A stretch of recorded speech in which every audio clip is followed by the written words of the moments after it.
ਜੀ ਸੱਜਣੋ, ਜਿਹੜੀ ਲੋਕ ਕਹਾਣੀ ਤੁਹਾਨੂੰ ਮੈਂ ਅੱਜ ਸਾਂਝੀ ਕਰ ਰਿਹਾ ਨਾ, ਇਹ ਸੁਣ ਕੇ ਯਕੀਨਨ ਤੁਸੀਂ ਆਪਣੇ ਬਚਪਨ ਵਿੱਚ ਚਲੇ ਜਾਸੋ। ਜਿਵੇਂ ਬਹਿ ਕੇ ਨਾਨੀਆਂ ਦਾਦੀਆਂ ਜਾਂ ਡੇਰਿਆਂ 'ਤੇ ਰਾਤ ਲਗਾਉਣ ਵਾਸਤੇ ਸਿਆਲ ਦੀ ਠੰਡੀ ਠਾਰ ਰਾਤ ਦੇ ਵਿੱਚ ਰਜ਼ਾਈ 'ਚ ਵੜ ਕੇ ਜਾਂ ਅੱਗ ਦੇ ਉੱਤੇ ਬਹਿ ਕੇ ਨਿੰਮਾ ਸੇਕ ਲੈ ਕੇ ਤੇ ਇਹ ਕਹਾਣੀਆਂ ਸੁਣੀਆਂ ਜਾਂਦੀਆਂ। ਅੱਜ ਦੀ ਕਹਾਣੀ ਦਾ ਟਾਈਟਲ ਹੈ ਮਾਛੀ ਦੁਕਾਨ। ਅੱਗੇ ਅਸੀਂ ਰਾਠਾਂ ਦੀ ਕਹਾਣੀ ਪੜ੍ਹਦੇ ਰਹੇ, ਵਿੱਚੋਂ ਸੋਚਿਆ ਕਿ ਕੁਝ ਦੋਸਤਾਂ ਦੀ ਫਰਮਾਇਸ਼ ਵੀ ਕਈ ਦੀ ਕਹਾਣੀ ਪੜ੍ਹੋ। ਕਹਾਣੀ ਜ਼ਰੂਰ ਸੁਣੋ, ਚਾਸੋ ਸੀ।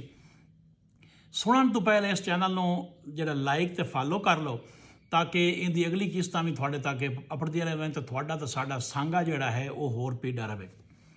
ਕਹਾਣੀ ਸ਼ੁਰੂ ਕਰਦੇ ਹਾਂ। ਮਾਛੀ ਤੇ ਕਾਂ। ਇੱਕ ਆ ਮਾਛੀ, ਉਸ ਤੇ ਧੀ ਪੁੱਤਰ ਕੋਈ ਨਾ।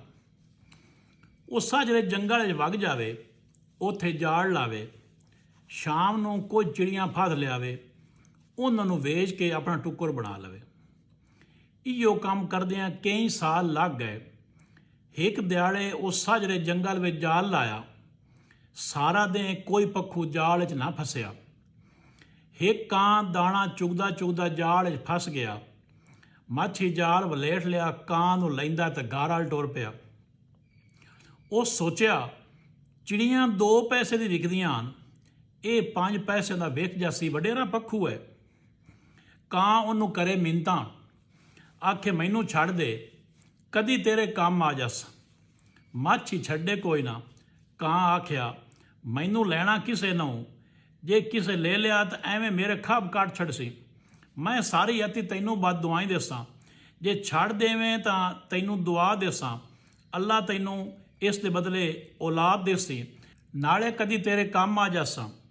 ਮਾਛੀ ਉਸ ਦੀ ਗੱਲ ਮੰਨ ਲਈ। ਜਿਸ ਤੇ ਔਲਾਦ ਕੋਈ ਨਾ ਹੋਵੇ ਨਾ, ਉਹ ਹਰ ਬੂਆ ਖੜਕਾਵਣ ਕਰਨ ਤਿਆਰ ਹੁੰਦਾ ਹੈ। ਉਹ ਸੋਚਿਆ ਇਸ ਮੇਰੇ ਹੋਰ ਕਿਹੜੇ ਕੰਮ ਆਉਣਾ ਹੈ। ਜੇ ਦੁਆ ਕਰੇ ਤਾਂ ਅੱਲਾ ਮੈਨੂੰ ਔਲਾਦ 'ਚ ਦੇਵੇ ਤੇ ਮੈਨੂੰ ਹੋਰ ਕੀ ਚਾਹੀਦਾ ਏ। ਇਹੋ ਸਮਝ ਲਈ ਸਾਂ ਜੋ ਅੱਜ ਸ਼ਿਕਾਰ ਖੇਡਣ ਕੋਈ ਨਾ ਆਮ ਗਿਆ। ਉਸ ਕਾਂ ਛੱਡ ਦਿੱਤਾ। ਕਾਂ ਦੁਆਈ ਦਿੰਦਾ ਉੜ ਗਿਆ। ਮਾਛੀ ਘਰ ਆ ਗਿਆ। ਇੱਕ ਦਿਹਾੜੇ ਇੰਨੇ ਜਾਲ ਲਾਈ ਉਸ ਨਾ ਤੇ ਇੱਕ ਹੌਂਸ ਜਾਲ 'ਚ ਫਸ ਗਿਆ। ਮਾਛੀ ਬੜਾ ਖੁਸ਼ ਹੋਇਆ। ਉਸ ਆਖਿਆ ਮੇਰੇ ਜਾਲ 'ਚ ਤਾਂ ਹੌਂਸ ਫਸ ਗਿਆ ਹੈ।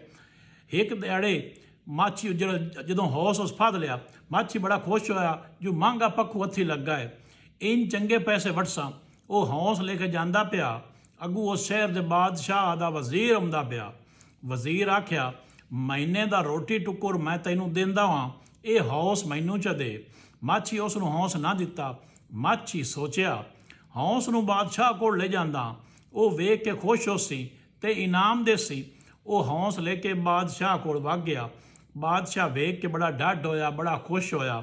ਉਸ ਆਖਿਆ ਇਸ ਡੋਏ ਦਾ ਜੋ ਇਨਾਮ ਮੰਗਦਾ ਹੈ ਮੰਗ। ਮਾਛੀ ਆਖਿਆ ਬਾਦਸ਼ਾਹ ਸਲਾਮਤ, ਜੋ ਤੁਸੀਂ ਦਿਓ ਮੇਰੇ ਕਾਣ ਉਹ ਲੱਖ ਹੈ। ਬਾਦਸ਼ਾਹ ਆਖਿਆ ਇਹ ਹੀਰੇ ਮੋਤੀ ਇੰਨੇ ਜਿਹੜੇ ਚੀਂਦੇ ਨਹੀਂ ਚਾਲ ਆ, ਉਸ ਤੋਂ ਜਿਹੜੇ ਚੀਂਦੇ ਹਨ ਉਸ ਚਾਲ ਹੈ ਤੇ ਘਰ ਵਗ ਗਿਆ। ਵਜ਼ੀਰ ਨੂੰ ਡਾਢੀ ਕਾਵੜ ਲੱਗੀ। ਉਹ ਸੋਚੇ ਜੇ ਇਹ ਹੌਂਸ ਮੈਂ ਬਾਦਸ਼ਾਹ ਨੂੰ ਦੇਂ ਦੂੰ ਤਾਂ ਢੇਰ ਇਨਾਮ ਲਵਾਂ। ਬਾਦਸ਼ਾਹ ਵਜ਼ੀਰ ਨੂੰ ਆਖਿਆ ਵੇਖ ਹੌਂਸ ਕਿਹੋ ਜਿਹਾ ਪਿਆ ਲੱਗਦਾ ਹੈ। ਵਜ਼ੀਰ ਆਖਿਆ ਬਾਦਸ਼ਾਹ ਸਲਾਮਤ, ਇਹ ਹੌਂਸ ਨਹੀਂ ਹੌਂਸਣੀ ਹੈ। ਇਹ ਸ਼ੋਧੀ ਨੂੰ ਅਕਲਿਆਂ ਕੈਦ ਕਰ ਲਿਆ ਇਹਨੇ। ਇਹ ਡੋਆ ਚੰਗਾ ਤਾਂ ਲੱਗਿਆ ਜੇ ਜੋੜਾ ਆਉਂਦਾ ਤਾਂ। ਬਾਦਸ਼ਾਹ ਆਖਿਆ ਹੁਣ ਜੋੜਾ ਕਿਵੇਂ ਪੂਰਾ ਕਰੀਏ। ਵਜ਼ੀਰ ਆਖਿਆ ਜੈ ਇਹ ਹੌਂਸਣੀ ਲਿਆ ਦਿੱਤੀ ਹੈ ਨਾ, ਉਹ ਹੌਂਸ ਵੀ ਲਿਆ ਦੇ ਸੀ। ਉਸੇ ਨੂੰ ਸਾਧ ਤੇ ਉਸੇ ਨੂੰ ਆਖ ਤੈਨੂੰ ਹੌਂਸ ਲਿਆ ਦੇਵੇ। ਬਾਦਸ਼ਾਹ ਮਾਛੀ ਨੂੰ ਸਦਾ ਘੱਲਿਆ। ਮਾਛੀ ਆ ਗਿਆ। ਬਾਦਸ਼ਾਹ ਆਖਿਆ ਇਹ ਹੌਂਸਣੀ ਹੈ, ਹੁਣ ਮੈਨੂੰ ਇੱਕ ਹੌਂਸ ਵੀ ਲਿਆ ਦੇ। ਮਾਛੀ ਗਰੀਬ ਤਰਲਾ ਕੀਤਾ।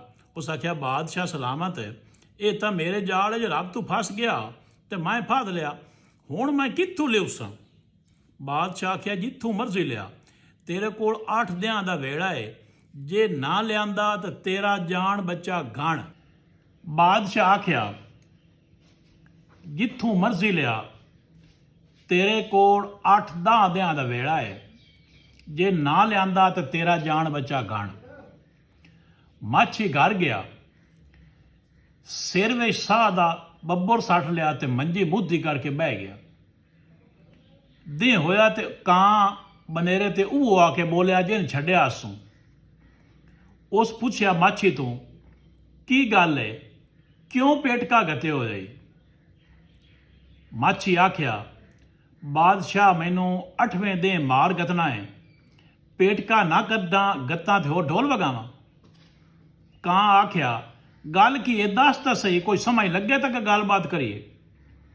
ਉਸ ਦੱਸਿਆ, 8 ਦਿਨਾਂ ਵਿੱਚ ਹੌਂਸ ਫੱਦ ਕੇ ਲਿਆਉਣਾ ਹੈ। ਇਹ ਭਾਈ ਮੈਨੂੰ ਵਜ਼ੀਰ ਗਤਾਈਏ, ਮੈਂ ਕਿੱਥੋਂ ਲਿਆਉਸਾਂ? ਜੇ ਹੌਂਸ ਵਜ਼ੀਰ ਨੂੰ ਦੇ ਛੱਡਦੋਂ ਤਾਂ ਇਸ ਰੋਲੇ ਵਿੱਚ ਤਾਂ ਨਾ ਪਾਉਂਦੋ। ਕਾਂ ਆਖਿਆ, ਤੂੰ ਰੋ ਕੋਈ ਨਾ, ਇਹ ਕੰਮ ਤੇਰਾ ਮੈਂ ਕਰ ਦੇਸਾਂ। ਤੂੰ ਜਾ ਬਾਦਸ਼ਾਹ ਨੂੰ ਆਖ ਜੋ ਹੌਂਸਾਂ ਦੀ ਖੁਰਾਕ ਹੈ ਹੀਰੇ ਤੇ ਮੋਤੀ, ਮੈਨੂੰ ਹੀਰੇ ਤੇ ਮੋਤੀ ਦੇ ਤੇ ਹੌਂਸ ਜੋੜ ਲਿਆਉਣਾ। ਉਹ ਹੀਰੇ ਤੇ ਮੋਤੀ ਵਜ਼ੀਰ ਦੇ ਘਰੋਂ ਚਾ ਲਵੇਂ।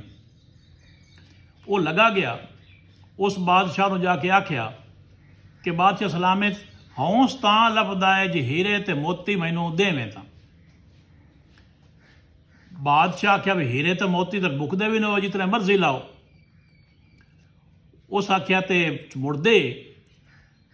ਮਾਛੀ ਆਖਿਆ, ਬਾਦਸ਼ਾਹ ਸਲਾਮਤ, ਹੀਰੇ ਤੇ ਮੋਤੀ ਜਿਹੜੇ ਵਜ਼ੀਰ ਦੇ ਘਰ ਹੈ ਨਾ ਉਹ ਲੈਣੇ ਨੇ, ਦੂਏ ਹੀਰੇ ਤੇ ਮੋਤੀਆਂ ਨਾਲ ਕੰਮ ਨਹੀਂ ਸਰਦਾ।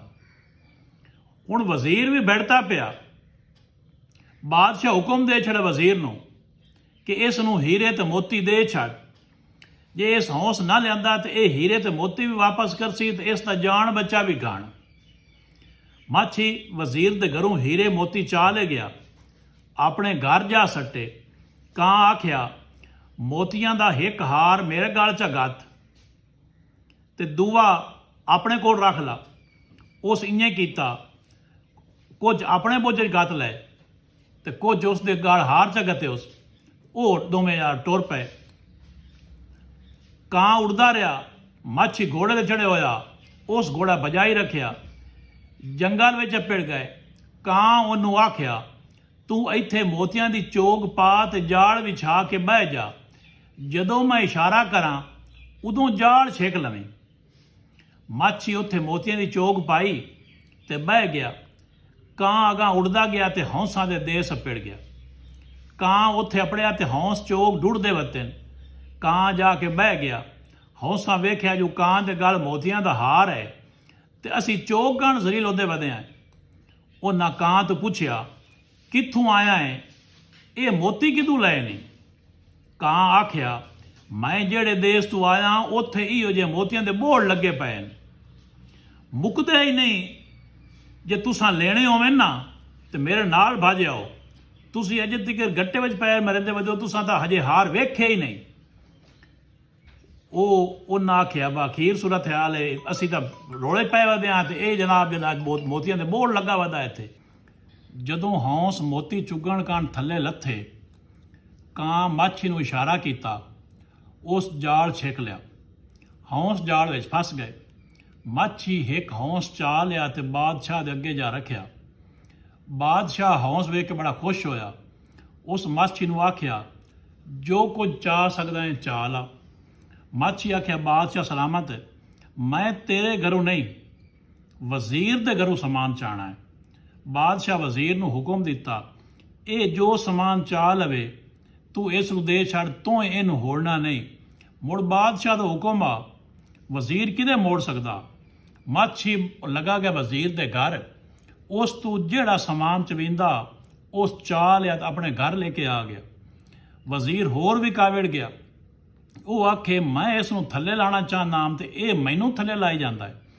ਵਜ਼ੀਰ ਇਸ ਵਾਰੀ ਬਾਦਸ਼ਾਹਜ਼ਾਦੀ ਨੂੰ ਹੱਥ 'ਚ ਕਰ ਲਿਆ। ਇੱਕ ਦਿਨ ਬਾਦਸ਼ਾਹ ਘਰ ਗਿਆ ਤੇ ਬਾਦਸ਼ਾਹਜ਼ਾਦੀ ਸਿਰ ਵਿੱਚ ਸਾਹ ਪਾ ਕੇ ਬੈਠੀ। ਬਾਦਸ਼ਾਹ ਪੁੱਛਿਆ, ਕੀ ਗੱਲ ਹੈ?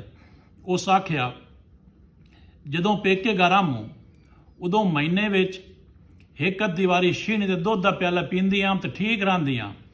ਜਦੋਂ ਕਿ ਬਰਨੀਕ ਆਈਆਂ ਉਦੋਂ ਕਾ ਉਸ ਦੁੱਧ ਨਹੀਂ ਪੀਤਾ ਛੀਣੀ ਦਾ। ਅੱਗੋਂ ਦਮੇ ਬਾਦਸ਼ਾਹ ਵਜ਼ੀਰ ਨੂੰ ਸੱਦਿਆ। ਵਜ਼ੀਰ ਆ ਗਿਆ। ਬਾਦਸ਼ਾਹ ਆਖਿਆ, ਦੱਸ ਛੀਣੀ ਦੇ ਦੁੱਧ ਕਿੱਥੋਂ ਲੱਭਸੀ ਤੇ ਕੌਣ ਲਿਆ ਕੇ ਦੇਸੀ? ਵਜ਼ੀਰ ਆਖਿਆ, ਬਾਦਸ਼ਾਹ ਸਲਾਮਤ, ਉਹ ਮਾਛੀ ਲਿਆ ਕੇ ਦੇਸੀ ਜਾਂ ਅੱਗੇ ਹੌਂਸ ਤੇ ਹੌਸਲੇ ਲਿਆ ਕੇ ਦਿੱਤੀ ਹੈ। ਬਾਦਸ਼ਾਹ ਮਾਛੀ ਨੂੰ ਸੱਦ ਲਿਆ। ਮਾਛੀ ਆ ਗਿਆ। ਬਾਦਸ਼ਾਹ ਆਖਿਆ, ਛੀਣੀ ਦਾ ਦੁੱਧ ਲਿਆਉਣਾ ਏ। ਮਾਛੀ ਆਖਿਆ, ਬਾਦਸ਼ਾਹ ਸਲਾਮਤ, ਛੀਣੀ ਦਾ ਦੁੱਧ ਮੈਂ ਕਿੱਥੋਂ ਲਿਆਉਸਾਂ? ਬਾਦਸ਼ਾਹ ਆਖਿਆ, ਜਿੱਥੋਂ ਮਰਜ਼ੀ ਲਿਆ। ਜਿੱਥੋਂ ਅੱਗੇ ਹੌਂਸ ਤੇ ਹੌਂਸਲੇ ਲਾਂਦੇ ਨੇ ਉੱਥੋਂ ਲਾਇਆ। ਜੇ ਨਾ ਲਿਆਵੇਂ ਤਾਂ ਬਾਦਸ਼ਾਹ ਆਜ਼ਾਦੀ ਮਰਦੀ ਪਈ ਏ। 8-10 ਦਿਆਂ ਦਾ ਕਾਰਾ ਈ, ਜੇ ਨਾ ਲਿਆਂਦਾ ਤਾਂ ਤੇਰਾ ਜਾਨ ਬੱਚਾ ਗਾਣ। ਮਾਛੀ ਤਾਂ ਡਾਢਾ ਪਰੇਸ਼ਾਨ ਹੋਇਆ। ਉਹ ਸੋਚੇ ਅੱਗੇ ਤਾਂ ਪੱਖੂ ਹਾ ਤੇ ਮੈਂ ਨੱਪ ਲਿਆ, ਹੁਣ ਛੀਣੀ ਦੇ ਨੇੜੇ ਗਿਉਮ ਤਾਂ ਉਸ ਤਾਂ ਮੈਨੂੰ ਖਾ ਛੱਡਣਾ ਹੈ। ਉਹ ਘਰ ਗਿਆ, ਸਿਰ ਵਿੱਚ ਸਾਹ ਸੱਟੀ ਤੇ ਪਿੱਟਣ ਬਹਿ ਗਿਆ। ਕਾਂ ਮੋੜ ਆ ਕੇ ਬਹਿ ਗਿਆ ਬਨੇਰੇ ਤੇ। ਕਾਂ ਪੁੱਛਿਆ, ਮੋੜ ਉਸ ਤੋਂ ਪੁੱਛਣਾ ਕੀਤਾ, ਕੀ ਬਣੇ ਤੇ ਹੁਣ ਮੋੜ ਕਿਉਂ ਰੋਂਦਾ ਧੋਂਦਾ ਪਿਆ ਹੈ? ਉਸ ਆਖਿਆ, ਹੁਣ ਛੀਣੀ ਦੇ ਦੁੱਧ ਦੀ ਮੁਹਿੰਮ ਪੈ ਗਈ ਏ। ਉਹ ਮੈਂ ਕਿੱਥੋਂ ਲੈ ਕੇ ਆਉਸਾਂ? ਹੁਣ ਛੀਣੀ ਦੇ ਦੁੱਧ ਦੀ ਮੁਹਿੰਮ ਪੈ ਗਈ ਏ, ਉਹ ਮੈਂ ਕਿੱਥੋਂ ਲੈ ਕੇ ਆਉਸਾਂ? ਕਾਂ ਆਖਿਆ, ਪਰੇਸ਼ਾਨ ਬੜਿਆ ਨਾ ਹੋ, ਮੇਰੇ ਆਉਂਦਿਆਂ ਕਿਉਂ ਤੂੰ ਪਰੇਸ਼ਾਨ ਹੁੰਦਾ ਹੈ? ਜਿਸ ਹੌਂਸ ਆ ਗਿਆ ਹੈ ਤੇ ਛੀਣੀ ਦੇ ਦੁੱਧ ਦਾ ਵੀ ਜੁਗਾੜ ਲਾ ਲੈਣਾ ਹੈ। ਮਾਛੀ ਛਾਲਾ ਮਾਰਦਾ ਉੱਠੀ ਬੈਠਾ। ਉਸ ਜਾ ਕੇ ਬਾਦਸ਼ਾਹ ਨੂੰ ਆਖਿਆ, ਬਾਦਸ਼ਾਹ ਸਲਾਮਤ ਹੈ, ਮੈਂ ਛੀਣੇ ਦਾ ਦੁੱਧ ਤਾਂ ਲਿਆਉਂਦਾ ਜੇ ਵਜ਼ੀਰ ਦੀ ਬਾਗ ਦਾ ਮਾਲ ਲੈ ਜਾਵਾਂ ਤਾਂ। ਬਾਦਸ਼ਾਹ ਵਜ਼ੀਰ ਨੂੰ ਹੁਕਮ ਦਿੱਤਾ, ਮਾਛੀ ਤੇਰੀ ਬਾਗ ਤੂੰ ਜੋ ਮਾਲ ਲੈ ਜਾਵੇ ਨਾ ਰੋਕੀ, ਉਸ ਤੂੰ ਜਿਹੜਾ ਮਾਲ ਛੁੱਟਦਾ ਉਸ ਛੱਡ ਲਿਆ। ਕਾਂ ਆਖਿਆ, ਤਰੋਕੜਾ ਘਰ ਚਾ ਬੰਨ ਤੇ ਫੰਡਰੀ 2-4 ਅੱਗੇ ਲਾ ਰੱਖ। ਮਾਛੀ ਇੰਜੇ ਕੀਤਾ, ਤਰੋਕੜਾ ਘਰ ਬੰਨ ਛੜੀਆਂ ਤੇ ਫੰਡਰੀ ਅੱਗੇ ਲਾ ਰੱਖੀਆਂ।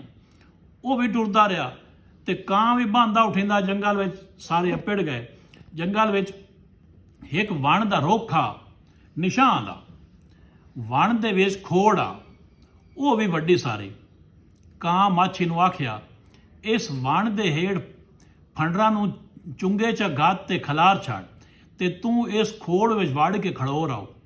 ਜਿਸ ਵੇਲੇ ਮੈਂ ਬੋਲਾਂ ਉਸ ਵੇਲੇ ਨਿਕਲਣਾ ਹੀ, ਪਹਿਲੇ ਨਾ ਨਿਕਲਿਆ ਨਹੀਂ। ਆਖੇ ਠੀਕ ਹੈ।